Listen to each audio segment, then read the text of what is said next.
السلام عليكم. اليوم غادي نشارك معكم هذا العصير ديال الحامض، كيجي زوين ومنعش. وغادي ندوزو المقادير.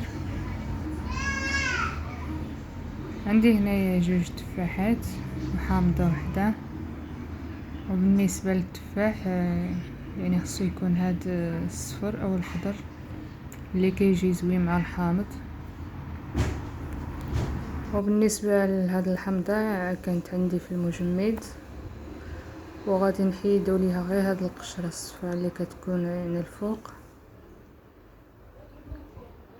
حيت هاديك لداخل كتخلي المرورية الا درناها في العصير.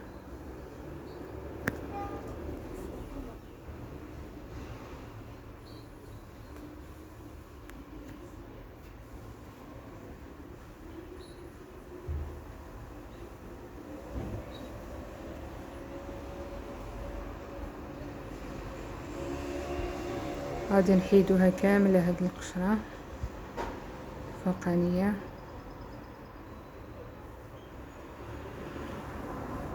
وهذيك اللي كتكون لداخل بحال هادي غادي نحيدوها كاملة نرميوها.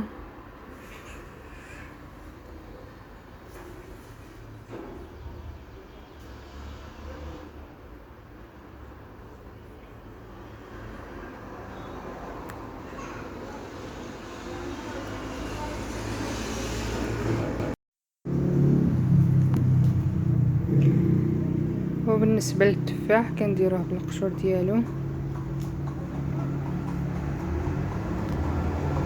وهنايا كنحيدو هذاك العظم ديال الحامض، نحيدوهم كاملين حتى هما كيديروا المرورية للعصير.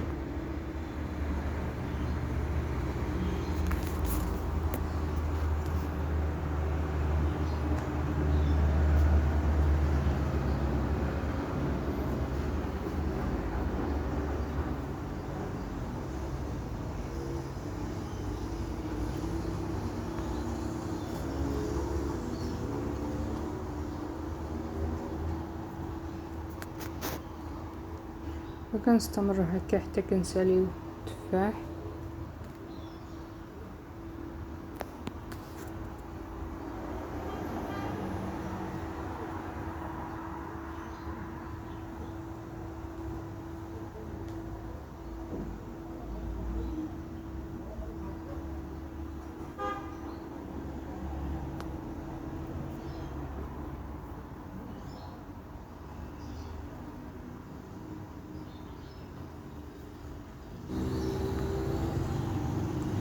ومن بعد كنضيفو الماء كنديروه يتطحن.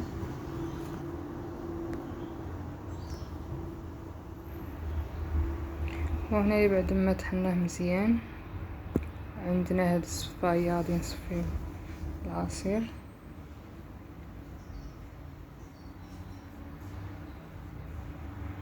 مرة كنضيفو الماء.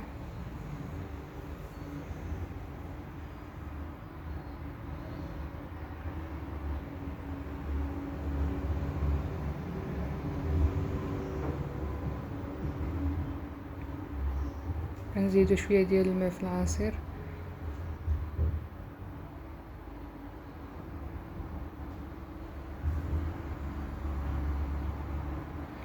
بالنسبة للماء درت لتر ونص ديال الماء، وهكا كيجي.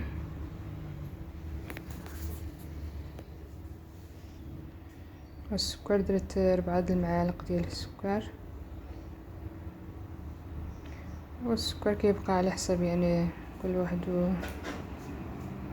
كيفاش كيعجبو العصير. وهذا هو الشكل النهائي. كنتمنى يعجبكم، وما تنساوش الاشتراك في القناة. وشكرا.